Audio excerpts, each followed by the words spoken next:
ಪೂಜ್ಯಾಯ ರಾಘವೇಂದ್ರಾಯ ಸತ್ಯಧರ್ಮರತಾಯ ಚ ಭಸ್ತಾಂ ಕಲ್ಪವೃಕ್ಷಾಯ ನಮತಾಂ ಕಾಮಧೇನುವೆ ರಾಘವೇಂದ್ರ ಸ್ವಾಮಿಗಳು ಎಲ್ಲರಿಗೂ ಒಳ್ಳೇದು ಮಾಡಲಿ ಸ್ನೇಹಿತರೆ, ನಂಬಿದಂಥ ಜನ ಕೈಬಿಟ್ಟರು ದೈವ ಕೈಬಿಡೋದಿಲ್ಲ ಅನ್ನೋದಕ್ಕೆ ಸಾಕ್ಷಿ ನಮ್ಮ ಪರಮ ಪೂಜ್ಯ ಶ್ರೀ ಗುರು ರಾಘವೇಂದ್ರ ಸ್ವಾಮಿಗಳು. ಯಾವುದೇ ಸಮಯದಲ್ಲಾದರೂ ಅವರನ್ನು ನಂಬಿದ ಮೇಲೆ ಅವರು ಎಂದಿಗೂ ನಮ್ಮ ಕೈ ಬಿಡುವುದಿಲ್ಲ. ಇಂತಹ ಮಹಾನ್ ಗುರುಗಳು ಮನುಷ್ಯರಾಗಿ ಭೂಮಿಯ ಮೇಲೆ ಹುಟ್ಟಿದ್ದು ಏಕೆ ಎಂದು ತಿಳಿದುಕೊಳ್ಳೋಣ ಬನ್ನಿ. ಒಮ್ಮೆ ಬ್ರಹ್ಮದೇವರು ತಾವು ಕುಳಿತಿದ್ದ ಕಮಲ ಎಲ್ಲಿಂದ ಉತ್ಪತ್ತಿಯಾಗಿ ಬಂತು ಎಂದು ತಿಳಿದುಕೊಳ್ಳಲು ಹೊರಡುತ್ತಾರೆ. ಅವರು ಎಷ್ಟೇ ದೂರ ಹೋದರೂ ಅದರ ಸುಳಿವು ತಿಳಿಯುವುದಿಲ್ಲ. ಮತ್ತೆ ವಾಪಸ್ಸು ಬಂದು ಕಮಲದಲ್ಲಿ ಕುಳಿತುಕೊಳ್ಳುತ್ತಾರೆ. ಅದೇ ಸಮಯಕ್ಕೆ ಬ್ರಹ್ಮದೇವರು ಯೋಚಿಸುತ್ತಾ ಕುಳಿತಿದ್ದಾಗ ಅವರಿಗೆ ಇದ್ದಕ್ಕಿದ್ದಂತೆ ತ ಮತ್ತು ಪ ಎಂಬ ಶಬ್ದ ಕೇಳಿಬರುತ್ತದೆ.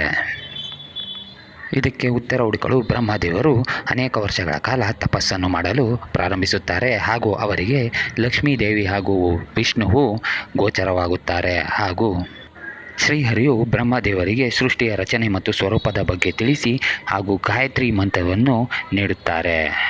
ಹಾಗೂ ಶಂಕುಕರ್ಣನನ್ನು ಬ್ರಹ್ಮನ ಸಹಾಯಕ್ಕಾಗಿ ಕಳುಹಿಸುತ್ತಾರೆ. ಶಂಕುಕರ್ಣರು ಅನೇಕ ವರ್ಷಗಳ ಕಾಲ ಶ್ರೀಹರಿಯ ಸೇವೆಯಲ್ಲಿ ತೊಡಗಿಕೊಂಡಿದ್ದವರು, ಕರ್ಮದ ದೇವತೆಯೂ ಆಗಿದ್ದಾರೆ.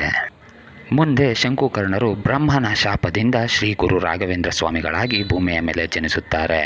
ಅದು ಹೇಗೆಂದು ಮುಂದೆ ತಿಳಿದುಕೊಳ್ಳೋಣ.